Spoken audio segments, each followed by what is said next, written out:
Racing Twin Turbo, and we're going to go into some depth with some diagnosis of a fuel trim rich code. Come over here, Evan. So, this car came into us with a P0172, P0175 code, which is basically the bank is too rich for bank 1 and 2. And it was kind of a difficult code to troubleshoot because we have an aftermarket UGR Stage 3 turbo system on the car. We went through diagnostic of the mass airflow meter, oxygen sensors, liquid vacuum leaks, look at the fuel pressure regulator, and we finally narrowed it down to some leaking high pressure fuel injectors. And we're going to kind of try to show you guys some tell signs when you have this issue.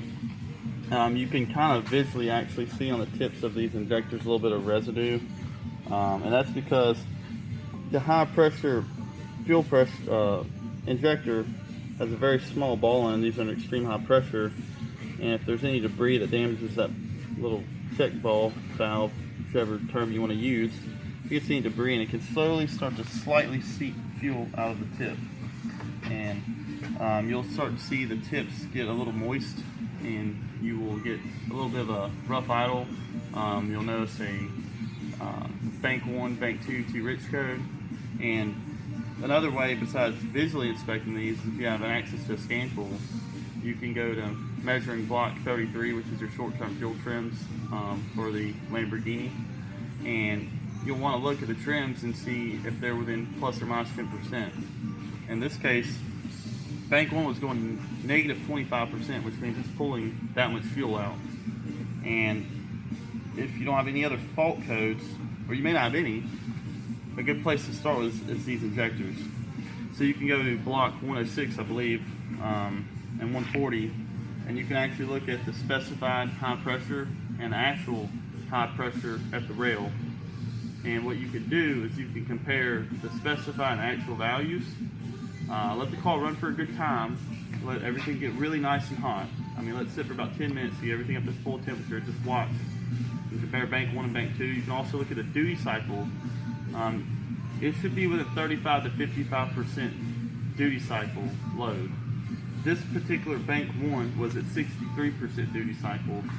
Bank 2 was only at 37%. So what that meant is we either had a blockage or a leak somewhere in the system, and the rail was having to add pressure to compensate. And that leak would be this bank's injectors right here. I'm not sure if you can see in the video or not, but there is just small signs of leakage.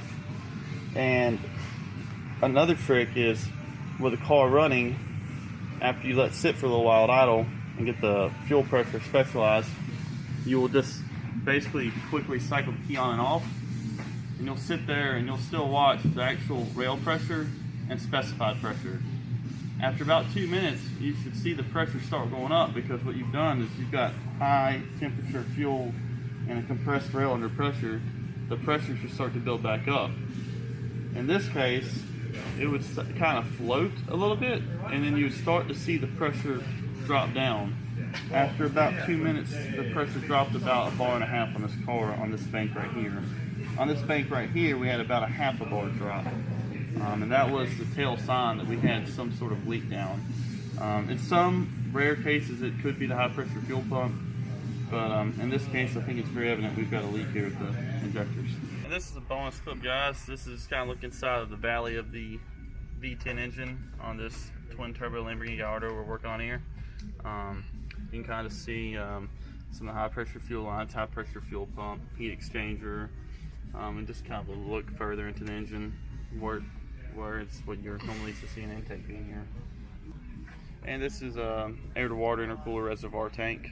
As you can see, it's the underground racing package on this car. Air to water intercooler with the lines being ran to it to plumb the coolant system through to cool it on the air temps. Got the blow-off valves here on this car, and then the turbochargers are nice and pretty tucked down in there. Very clean installation here by UGR. Everything fits very well. Extremely clean system. And that's it for today, guys. So that's your little bonus footage from us. And be sure to comment, like, and subscribe. If you have any questions, just ask us. Thanks for watching.